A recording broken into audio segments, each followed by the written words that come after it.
ಶ್ರೀ ಗಣಪತಿ ಶಾರದಾ ಗುರುಭ್ಯೋ ನಮಃ. ಯತ್ರ ಯೋಗೇಶ್ವರ ಕೃಷ್ಣೋ ಯತ್ರ ಪಾರ್ಥೋ ಧನುರ್ಧರಃ ತತ್ರ ಶ್ರೀ ವಿಜಯ ಭೂತಿರ್ಧ್ರುವ ನೀತಿರ್ಮತಿರ್ಮಮ. ಶ್ರೋತೃಗಳಿಗೆ ಶ್ರೀ ಅಳಸಿಂಗರಾಚಾರ್ಯ ವಿರಚಿತ ಶ್ರೀ ವ್ಯಾಸ ಮಹರ್ಷಿ ಪ್ರಣೀತ ಶ್ರೀಮನ್ ಮಹಾಭಾರತದ ಉದ್ಯೋಗ ಪರ್ವದಲ್ಲಿ ಅತ್ಯಂತ ನಿರ್ಬಂಧವು ಅನರ್ಥ ಹೇತು ಎಂಬುದನ್ನು ನಾರದನು ದುರ್ಯೋಧನನಿಗೆ ತಿಳಿಸುವುದಕ್ಕಾಗಿ ಗಾಲವೋಪಾಖ್ಯಾನವನ್ನು ನಿದರ್ಶನವಾಗಿ ಹೇಳಿದುದು. ವಿಶ್ವಾಮಿತ್ರನು ಅಪೂರ್ವ ಜಾತಿಯ ಕುದುರೆಗಳನ್ನು ತನಗೆ ತಂದುಕೊಡಬೇಕೆಂದು ಗಾಲವನಿಗೆ ಹೇಳಿದುದು ಎಂಬ 106ನೆಯ ಅಧ್ಯಾಯಕ್ಕೆ ಸ್ವಾಗತ. ಆಗ ಜನಮೇಜಯನು ವೈಶಂಪಾಯನನನ್ನು ಕುರಿತು ಪ್ರಶ್ನೆ ಮಾಡುವನು. ಓ ಮಹರ್ಷಿ, ಆ ದುರ್ಯೋಧನನಾದರೂ ಅನರ್ಥವನ್ನೇ ಆಧರಿಸತಕ್ಕವನು, ಪರದ್ರವ್ಯದಲ್ಲಿ ಅತ್ಯಾಸೆಯುಳ್ಳವನು, ಕೆಟ್ಟವರಲ್ಲಿಯೇ ಸ್ನೇಹ ಮಾಡತಕ್ಕವನು, ತನ್ನ ಮರಣದಲ್ಲಿಯೇ ನಿಶ್ಚಯ ಬುದ್ಧಿಯುಳ್ಳವನು, ಜ್ಞಾತಿಗಳಿಗೂ ಬಂಧುಗಳಿಗೂ ಸ್ನೇಹಿತರಿಗೂ ವಿಧ ವಿಧವಾದ ಕ್ಲೇಶವನ್ನು ಉಂಟು ಮಾಡತಕ್ಕವನು, ತನ್ನನ್ನು ಕೆಡಿಸಬೇಕೆಂದಿರುವ ಋಷಿಗಳನ್ನೇ ಮೇಲೇರಿಸತಕ್ಕವನು. ಇಂತಹ ದುರ್ಮಾರ್ಗದಲ್ಲಿಯೇ ಹೋಗುತ್ತಿದ್ದ ಆ ದುರ್ಯೋಧನನನ್ನು ಅವನ ಬಂಧುಗಳಾರಾದರೂ ತಡೆಯಲಾರದೆ ಹೋದರೆ, ಕುರುವಂಶಕ್ಕೆ ಆಪ್ತನೂ ಹಿತೈಷಿಯೂ ಆದ ಪೂಜ್ಯನಾದ ಭೀಷ್ಮನಾದರೂ ಅವನನ್ನು ಈ ದುರ್ಮಾರ್ಗದಿಂದ ತಪ್ಪಿಸದೆ ಹೋದುದೇಕೆ ಎಂದನು. ಆಗ ವೈಶಂಪಾಯನನು, ಓ ಜನಮೇಜಯ ರಾಜ, ಕೇಳು, ಅವರಾರು ದುರ್ಯೋಧನನಿಗೆ ಬುದ್ಧಿವಾದವನ್ನು ಹೇಳದೆ ಬಿಡಲಿಲ್ಲ.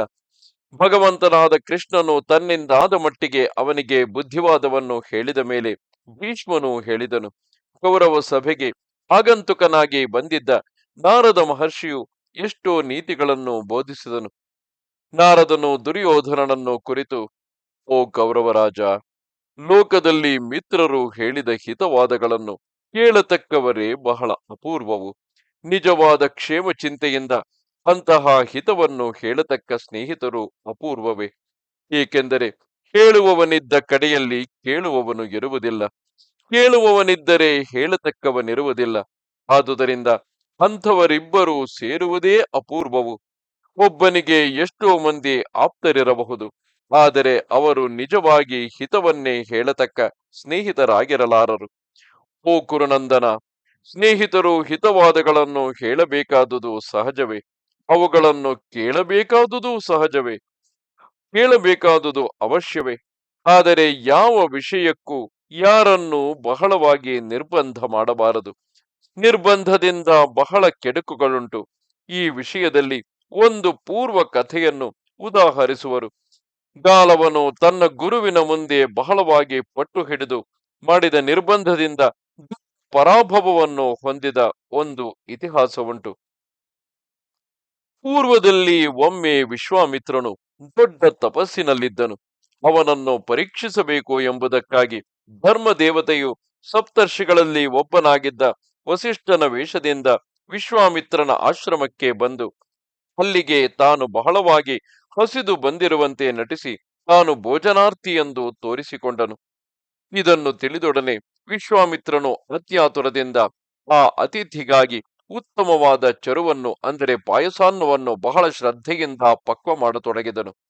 ವಿಶ್ವಾಮಿತ್ರನು ಈ ಪಾಕ ಕಾರ್ಯಕ್ಕೆ ಹೆಚ್ಚಾಗಿ ಗಮನವನ್ನು ಕೊಡುತ್ತಿದ್ದುದರಿಂದ ಆ ಅತಿಥಿಯನ್ನು ಬಂದು ವಿಚಾರಿಸಿ ಸರಿಯಾಗಿ ಉಪಚರಿಸುವುದಕ್ಕೆ ಸಮಯವಿಲ್ಲದೆ ಹೋಯಿತು. ಇಷ್ಟರಲ್ಲಿ ಆ ಅತಿಥಿಯು ಬೇರೆ ಋಷಿಗಳು ತನಗೆ ತಂದುಕೊಟ್ಟ ಅನ್ನವನ್ನು ಭುಜಿಸಿದನು. ಸ್ವಲ್ಪ ಹೊತ್ತಿನೊಳಗಾಗಿಯೇ ವಿಶ್ವಾಮಿತ್ರನು ತಾನು ಬಹಳ ಅಕ್ಕರೆಯಿಂದ ಆಗಲೇ ಪಕ್ವ ಮಾಡಿ ಬಿಸಿ ಬಿಸಿಯಾಗಿ ಹೊಗೆಯಾಡುತ್ತಿರುವ ಆ ಚರುವನ್ನು ಆತುರದಿಂದ ಎತ್ತಿಕೊಂಡು ಬಂದನು.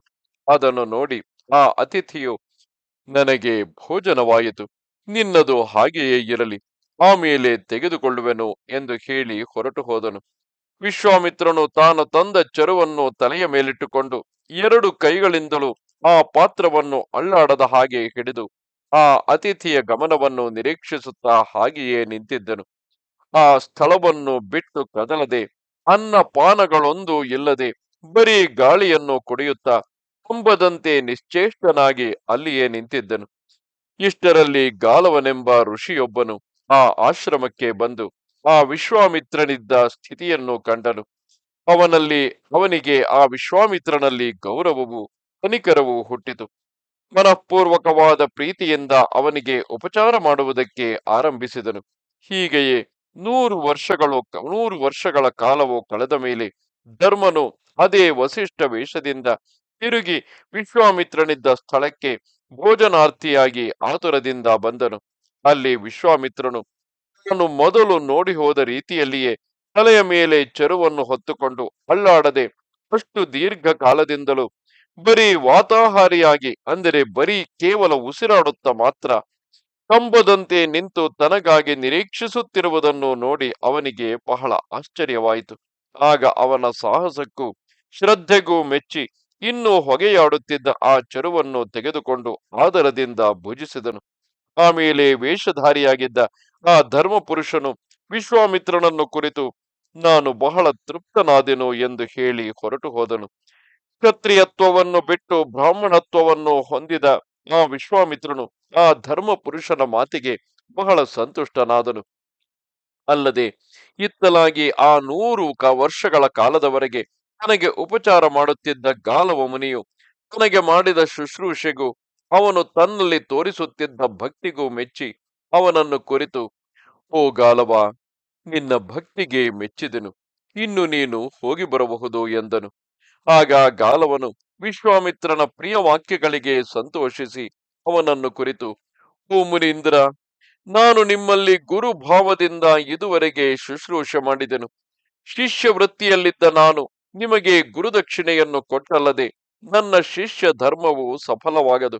ಆದುದರಿಂದ ನಾನು ನಿಮಗೆ ಕೊಡಬೇಕಾದ ದಕ್ಷಿಣೆ ಏನೆಂಬುದನ್ನು ತಿಳಿಸಬೇಕು.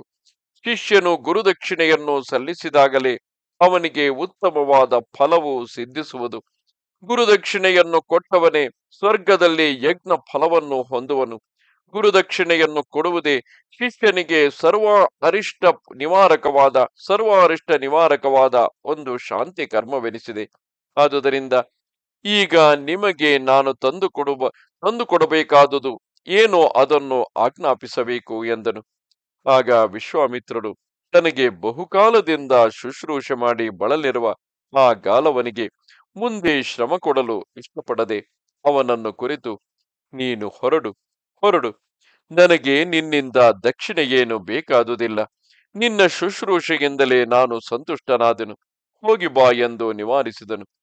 ಆದರೇನು, ಎಷ್ಟು ವಿಧವಾಗಿ ಹೇಳಿದರೂ ಗಾಲವನು ಕೇಳದೆ ವಿಶ್ವಾಮಿತ್ರನನ್ನು ಕುರಿತು, ತಾನು ಗುರುದಕ್ಷಿಣೆಯನ್ನು ಕೊಟ್ಟೇ ತೀರಬೇಕು, ನಾನು ಕೊಡಬೇಕಾದುದೇನು ಅದನ್ನು ಹೇಳಿರಿ ಎಂದು ಬಹಳವಾಗಿ ಮೇಲೆ ನಿರ್ಬಂಧಿಸಿ ಕೇಳುತ್ತಲೇ ಇದ್ದನು. ಈ ನಿರ್ಬಂಧವನ್ನು ಕೇಳಿ ವಿಶ್ವಾಮಿತ್ರನಿಗೆ ಮನಸ್ಸಿನಲ್ಲಿ ಸ್ವಲ್ಪ ಕೋಪ ಉಂಟಾಗಲು, ಆಗ ಅವನು ಗಾಲವನನ್ನು ಕುರಿತು, ಗಾಲವ, ನೀನು ಗುರುದಕ್ಷಿಣೆಯನ್ನು ಕೊಟ್ಟು ಹೋಗುವುದೇ ನಿಜವಾದರೆ ನನಗೆ ಬೇಕಾದುದನ್ನು ಹೇಳುವೆನು ಕೇಳು. ಒಂದು ಕಿವಿಯು ಮಾತ್ರ ಕಪ್ಪಾಗಿ ಮೈಯೆಲ್ಲ ಚಂದ್ರನಂತೆ ಬಿಳುಪಾಗಿರುವ 800 ಕುದುರೆಗಳನ್ನು ನೀನು ನನಗೆ ಆದಷ್ಟು ಶೀಘ್ರದಲ್ಲಿ ತಂದುಕೊಡಬೇಕು ಎಂದನು. ಇದು 106ನೆಯ ಅಧ್ಯಾಯವು. ನಮಸ್ತೆ ಶಾರದೆ ದೇವಿ, ಕಾಶ್ಮೀರ ಪುರವಾಸಿನಿ, ತ್ವಾಮಹಂ ಪ್ರಾರ್ಥಗೆ ನಿತ್ಯಂ, ವಿದ್ಯಾದಾನಂಚ ದೇಹಿಮೆ. ನಮಸ್ಕಾರ.